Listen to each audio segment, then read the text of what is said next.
बस दोनों के लिए बड़ा महत्वपूर्ण है क्योंकि एक दूसरी बार जीतेंगे और एक पहली बार जीतेंगे। फेडरर को अपसेट करके 5 सेट का वो मुकाबला चला था, किसी को उम्मीद नहीं थी कि फेडरर अपसेट हो जाएंगे, लेकिन अब एक और अगर मिलोस राओनिक अपसेट करते हैं तो ये एक और अपसेट हो सकता है। मुकेश, किसी को उम्मीद नहीं थी कि जोकोविच नहीं खेलेंगे फाइनल। हाँ। जिस तरीके के फॉर्म में जोकोविच चल रहे थे तो उनको लगा नहीं था कि फाइनल तक कोई उनको हरा पाएगा, लेकिन जोकोविच नहीं है, फेडरर नहीं है, नडाल नहीं है, वावरिंका नहीं है, तो ये तो बहुत बढ़िया मौका है एंडी मरे के लिए कि एक और बार विंबलडन का खिताब अपने नाम करे। और जो अगर फॉर्म देखा जाए एंडी मरे का मिलोस राओनिक के खिलाफ, तो वो एंडी मरे को सपोर्ट करता है। एंडी मरे जो 9 मैचेस अभी तक खेले उसमें से 6 जीत चुके हैं।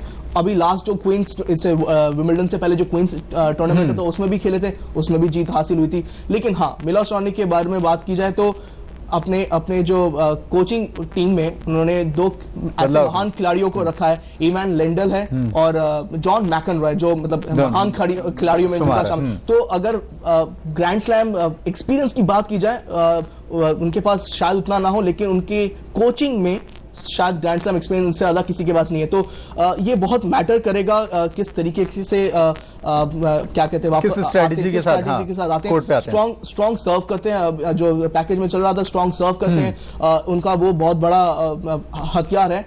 और एंडी मरे का हथियार क्या है, उसके ठीक विपरीत वो अपना जिस तरीके से रिटर्न करते हैं। एंडी मरे हमेशा से बेहतरीन रिटर्न करने वाले माने गए हैं। तो ये जो मुकाबला हो वो कांटे का भी होगा और बड़ा दिलचस्प होगा, क्योंकि किस तरीके से एंडी मरे जो इतना टफ एस है उसको वापस करते हैं, वो बहुत मजेदार होगा। बिल्कुल, वापस देखना दिलचस्प होगा किस तरह से इस खिताबी मुकाबले में 2 जो युवा नौजवान है इस कोर्ट पर संघर्ष करेंगे, किसको जीत मिलती है। फिलहाल इस तमाम जानकारी का आपका बहुत बहुत शुक्रिया।